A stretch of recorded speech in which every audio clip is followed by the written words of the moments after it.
We're grateful to God for reaching episode 50 on artists and lyrics this week.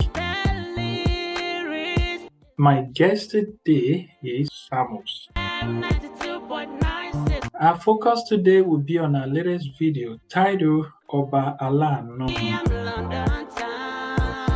You could also watch Artists and Lyrics on MZ Radio London every Thursday 7 through 7:30 p.m. London time. Let me show you a little bit of Oba Alano video and I will come back with my guest for today's conversation.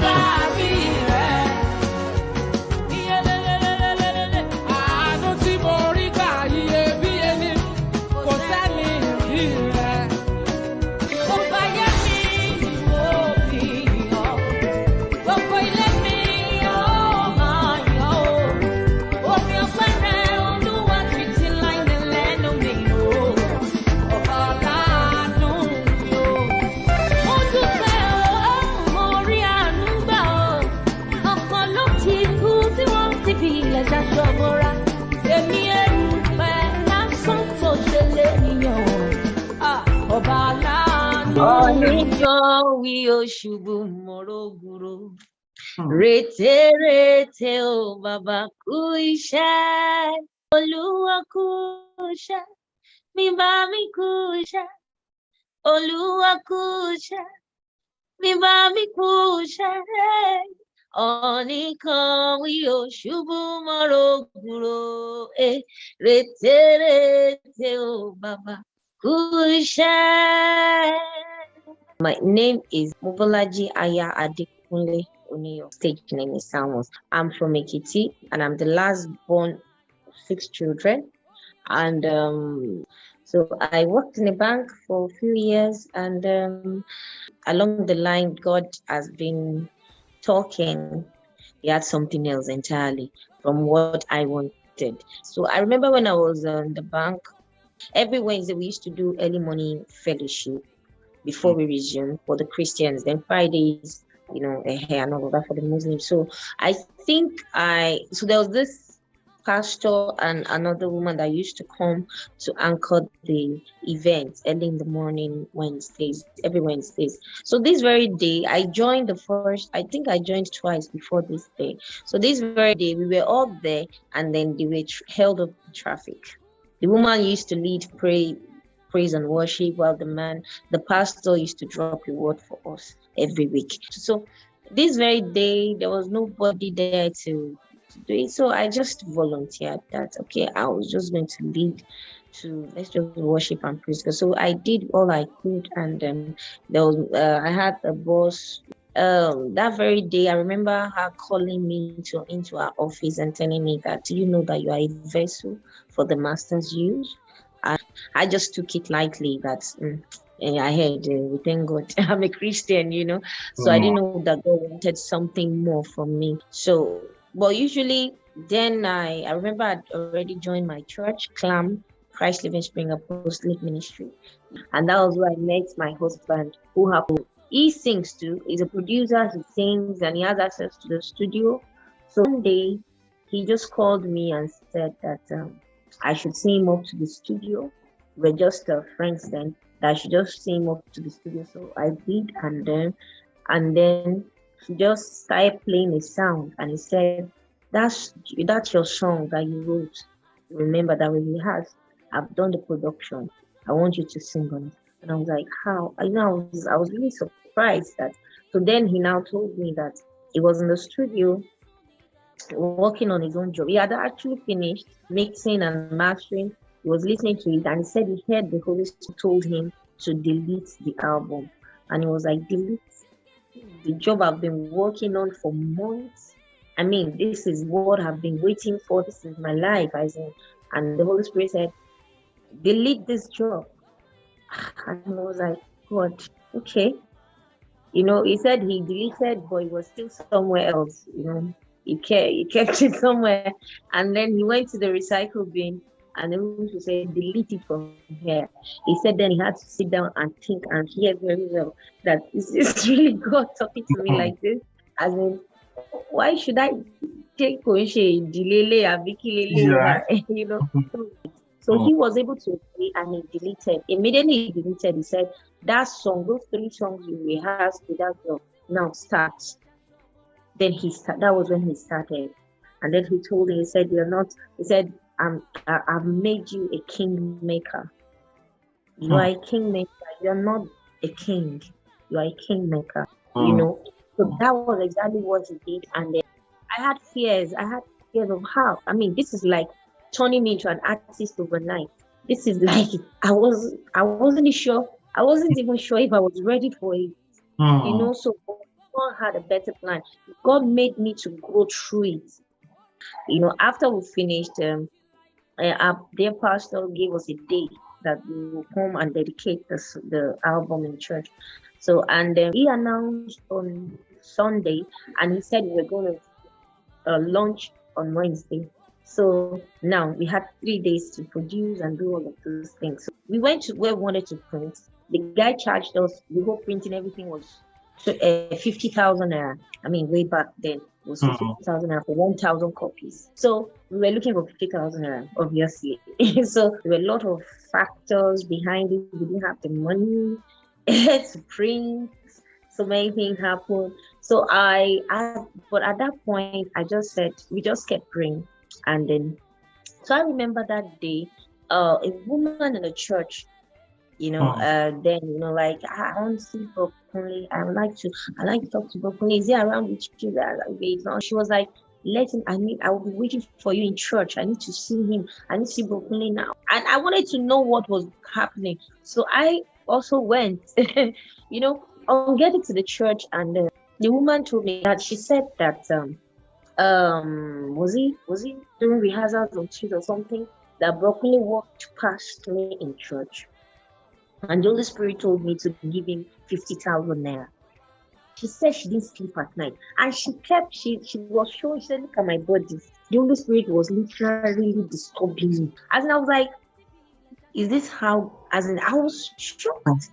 And she handed over the 50,000 naira to him. And then she went straight to the altar. And she was like, God, I'm sorry. Lord, I have done what you asked me to do. I've never seen that kind of a thing before. You know, so, and God was able to sort everything out. And that was because the ministry needed to start. And that was how we had a great launching, and the ministry started.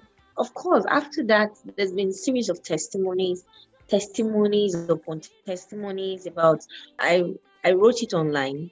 I waited for 6 years, almost 7 years, before I became a mother. I waited on God for a child. It was something that looked difficult because it was a trying time for me because I was already Salmos. I was already a minister. I used to go out to minister. Imagine a minister having to go through such.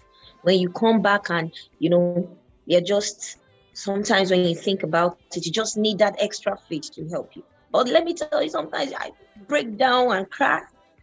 I got to that point. I had to talk to God like father and daughter.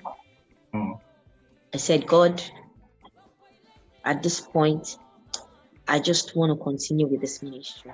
Now, I want to say this, that even if you don't give me a child, I will still praise you. I made that vow. Immediately I said, I needed to say it out to shame the devil. Before I knew what was happening, God answered me. Well, you know, Balan, your latest video feels like having special connection with a particular experience in your life. And some of them like Modupe Memori Anuka that same verse is repeated 5 times in that song. Could you share with us what is the experience behind that song? There's been so much experience. I remember, I'm going to give you like three experiences that I had. The first one was a few years back where God healed me of tuberculosis.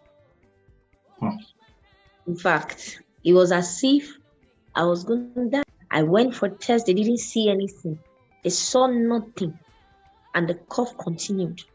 And I was draining. I was as in my ribs, as in this place was literally in.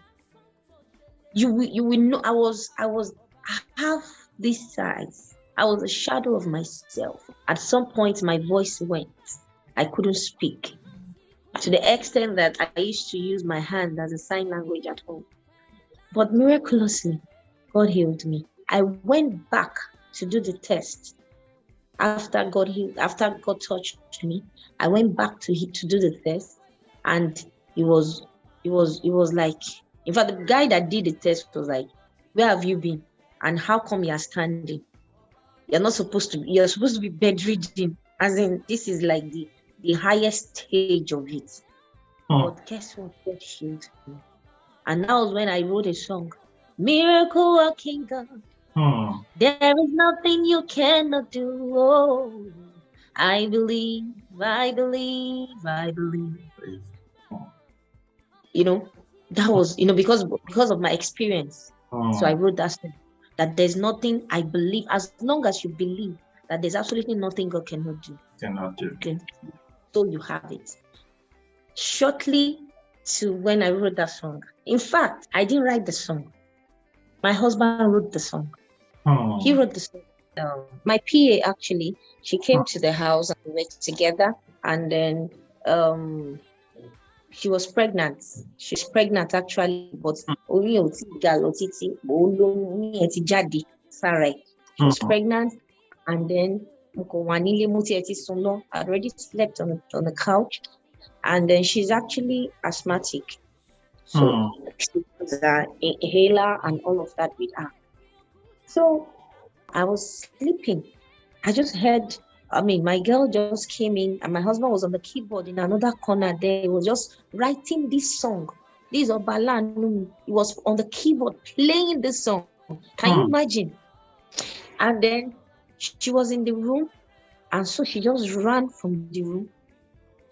She ran from the room and went to my husband and just told my husband that my husband should pray for her. She prayed for her. What's happening? She couldn't breathe. She was just doing like this. I woke up and I was like, in fact, within a twinkle of an eye, everybody was upside down, running her casketer. Where is her inhaler? This and that. We used the inhaler for her. It did not work. It was low inhaler by a little worse. She couldn't control her body again. And the last thing she told my husband was, "Please pray for me." And then she was gone. Odabi, me. I was like, Jesus. I was just calling Jesus. And then my husband carried her from there and took her outside for fresh air. Maybe like fresh air will reach her. The moment she was on the floor, she was gone. And we took her to the hospital. When we got to the hospital, the doctor was not there. She was gone. No pulse. Everybody was scared. I was just saying, Jesus. I went outside. I said, God, I was praying in my spirit. I was praying.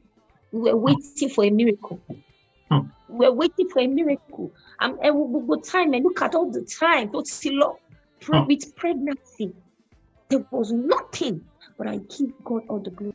I thank God that the God that never fails, brought her back. Nobody will tell me that I know what I saw.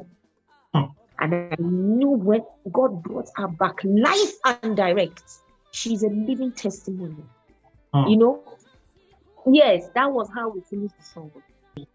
I give God all the glory. Well, thank you. You are here today on Artist and Lyrics. What can you say about this platform? So it's a beautiful one. You see, what you're doing, you're fulfilling purpose. That's just the truth, because you're giving back. You're giving back. You can choose not to. You can choose to, and do your thing, but this is God moving you to bless, to help a lot of people. Because one of the things, the issue for upcoming artists is video, audio. They can't pay, a good producer, and then a good video person, and then promotion and all of that. So, and of course, secondly, when they have this, when they see something like this, when they hear from people that have gone ahead, I mean, it's going to be a whole lot of encouragement for them. I'm very sure that very soon you will see some of those people that you're giving a happy hand to. You will see them rise. Many of them will rise, and then you will look back and you'll be glad that God used you to be a blessing to these ones. So it is a great thing and it's amazing. Well done, sir. Thank you. Thank you so much, Ma. And this is the last part of it. We like to ask our guests to sing for artists and lyrics. Hello, friends, family. Have you seen Artist and Lyrics Show? Hello, friends and family. Have you seen Artist and Lyrics Show? You should be there. You should be there. Oh, yeah. Oh, thank you so much, my big sister Mobola Kunle Oniyo. This is where we are going to be drawing the curtain for this week on Artist and Lyrics, and we hope that by the grace of God, we'll be coming back with another guest next week. Thank you so much. Odabo.